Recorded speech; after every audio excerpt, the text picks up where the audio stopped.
Hello students, आज हम chapter पढ़ेंगे मैथ्स में इंडेफिनिट इंटीग्रल्स। इसको आज हम स्टार्ट करते हैं। तो इंडेफिनिट इंटीग्रल्स हम कंटिन्यूएशन में पढ़ते हैं कैलकुलस में, डिफरेंशियल कैलकुलस के बाद। डिफरेंशियल कैलकुलस और इंटीग्रल कैलकुलस एक दूसरे के साथ कोरिलेटेड हैं, इंटर रिलेटेड हैं। देखिए कैसे। जैसे मान लेते हैं कि कोई फलन हमने लिया 5x। ये जो फलन 5x है, जब आपने इसका डिफरेंशिएशन किया, जो आपने इसका अवकलन किया, तो आपको मिला fx, यानी कि d by D x of 5x is equal to fx। अगर आप केवल 5x का डिफरेंशिएशन करके fx प्राप्त करते हैं, तो इसका मतलब अगर आप 5x प्लस कॉन्स्टेंट का अवकलन करेंगे तब भी आपको fx मिलेगा। इसका डिफरेंशिएशन करके भी आपको fx मिलेगा, क्योंकि कांस्टेंट का डिफरेंशिएशन 0 के इक्वल होता है, राइट। तो d by D x of 5x plus c is equal to fx। तो अगर हम इस fx को इंटीग्रेट कर दें, तो fx को इंटीग्रेट करके हमें ये पूरा का पूरा टर्म 5x प्लस सी मिल जाता है। जैसे इस टर्म को डिफरेंशिएट करके यदि आप fx लेकर आए हैं, तो fx को इंटीग्रेट करके विद रिस्पेक्ट टू dx आपको ये टर्म मिल जाएगा। इसीलिए हम इंटीग्रेशन को एंटी डेरिवेटिव भी कहते हैं, राइट। तो ये चीज आप ध्यान रखेंगे, और इसके हेल्प से हम सारे इंटीग्रेशन के फॉर्मूले बहुत इजीली याद कर सकते हैं। तो इंटीग्रेशन के फॉर्मूले लर्न करने का वे देखिए। सबसे पहले जो हमने डिफरेंशिएशन में फॉर्मूले पढ़े थे, हम एक तरफ उनको लिखते हुए चलते हैं, और इसके रिस्पेक्ट में जो इंटीग्रेशन के फॉर्मूले हैं उनको हम यहाँ पे नोट डाउन कर लेंगे। तो पहला फॉर्मूला जो हम डिफरेंशिएशन का पढ़ते थे वो था d by D x of x raise to the power n। अगर x raise to the power n को डिफरेंशिएट करेंगे तो इसका डिफरेंशिएशन आता है n x raise to the power n minus 1। थोड़ा सा मैं इसको ना लेकर यहाँ पे इसको चेंज करके अगर ऐसे लिख लूं, d by D x of x raise to the power n plus 1 is equal to, तो इसका डिफरेंशिएशन हो जाएगा n plus 1 into x raise to the power n। अभी अभी हम पढ़कर आए हैं कि इंटीग्रेशन एंटी डेरिवेटिव होता है। तो इसका मतलब ये हुआ कि अगर हम x raise to the power n को इंटीग्रेट करेंगे, तो हमारे पास, इसको यहाँ इसके डिवीजन में ले आए, तो हमारे पास रिजल्ट आएगा x raise to the power n plus 1 upon n plus 1 plus c। Because integration is anti derivative. इस टर्म को जब आप इंटीग्रेट करेंगे तो आपको ये टर्म मिलना चाहिए। अब हम सेकेंड फॉर्मूले पे चलते हैं। d by D x of e की power x is equal to e की पावर x है। इसका मतलब यदि हम इसको इंटीग्रेट करेंगे e की पावर x को, तो e की पावर x का इंटीग्रेशन ये वाला टर्म आ जाएगा, दैट इज e की power x plus c।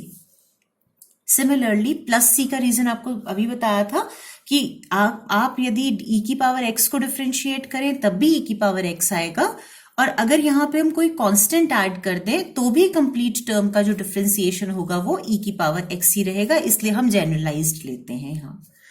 Next है d by D x of sine x।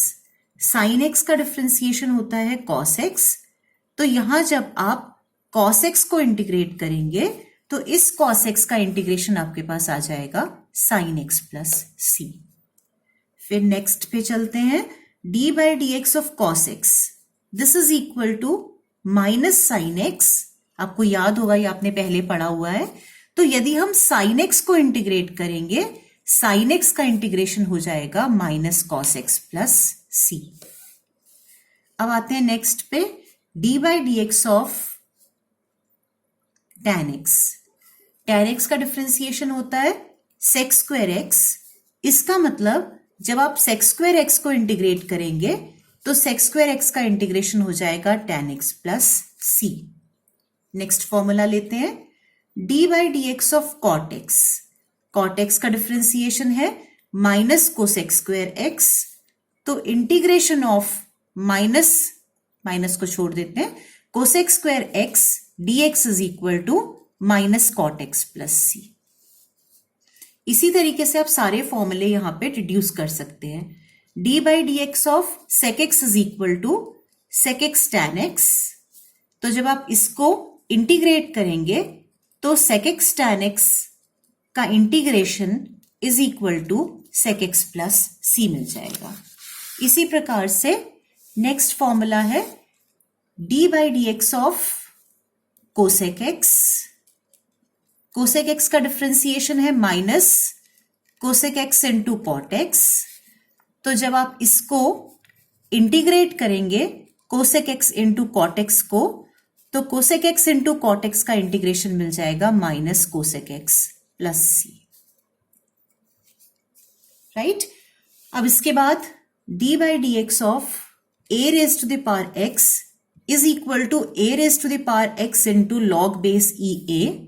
हमारा इंटरेस्ट यहाँ पे वेरिएबल्स को ही इंटीग्रेट करने में है, तो हम ये वाला टर्म ले लेते हैं A raise to the power X. इसका इंटीग्रेशन हो जाएगा A raise to the power X, इसको यहां डिनोमिनेटर में ले आए, upon log base E A plus C. Next है D by D x of sine inverse x is equal to 1 upon root 1 minus X square. तो जब आप यहां पे इंटीग्रेट करेंगे 1 upon root 1 minus X square को, तो इसका इंटीग्रेशन आपके पास आ जाएगा sine inverse x plus C. आप ये भी पढ़ते हैं D by D x of cos inverse x is equal to minus 1 upon root 1 minus X square. इसका मतलब इसको इंटीग्रेट करके आपको minus cos inverse x plus C भी प्राप्त होगा। अब नेक्स्ट आते हैं 11th फॉर्मूले पे, d by D x of tan inverse x is equal to 1 upon 1 plus x square. तो जब आप 1 अपॉन 1 प्लस एक्स स्क्वायर को इंटीग्रेट करेंगे, इसका इंटीग्रेशन आपके पास आ जाएगा tan inverse x plus c, right. अब इसके बाद इसी तरीके से जब आप d by D x of cot inverse x निकालते हैं, तो ये मिलता है आपको minus 1 upon 1 plus x square. तो integration of 1 upon 1 plus x square D X is also equal to minus cot inverse x plus C. Next फॉर्मूले पे आते हैं, D by D x of sec inverse x is equal to 1 upon X under root of X square minus 1। तो जब आप 1 upon X under root of X square minus 1 को integrate करेंगे, तो ये सेक इनवर्स एक्स प्लस सी आ जाएगा। Also, d by dx of cosec inverse x is equal to minus 1 upon x root of x square minus 1। इसका मतलब इसको integrate करके आपको minus cosec inverse x plus C भी मिल जाएगा फॉर्मूला। तो बेसिकली अगर आपको डिफरेंशिएशन के फॉर्मूले याद है, इंटीग्रेशन के फॉर्मूले जस्ट उन्हीं फॉर्मूलों से डिराइव आउट आप कर सकते हैं। एक और फॉर्मूला लिख लेते हैं, बाकी फिर हम बाद में डिस्कस करेंगे। आपने डिफरेंशिएशन में लॉग का डिफरेंशिएशन पढ़ा था, ये है आपका formula number 13, d by D x of log x is equal to 1 upon x.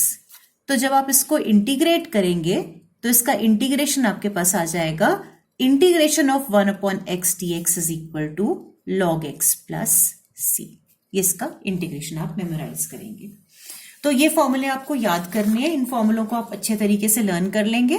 इसके बाद हम इंटीग्रेशन के क्वेश्चंस के पे चलते हैं।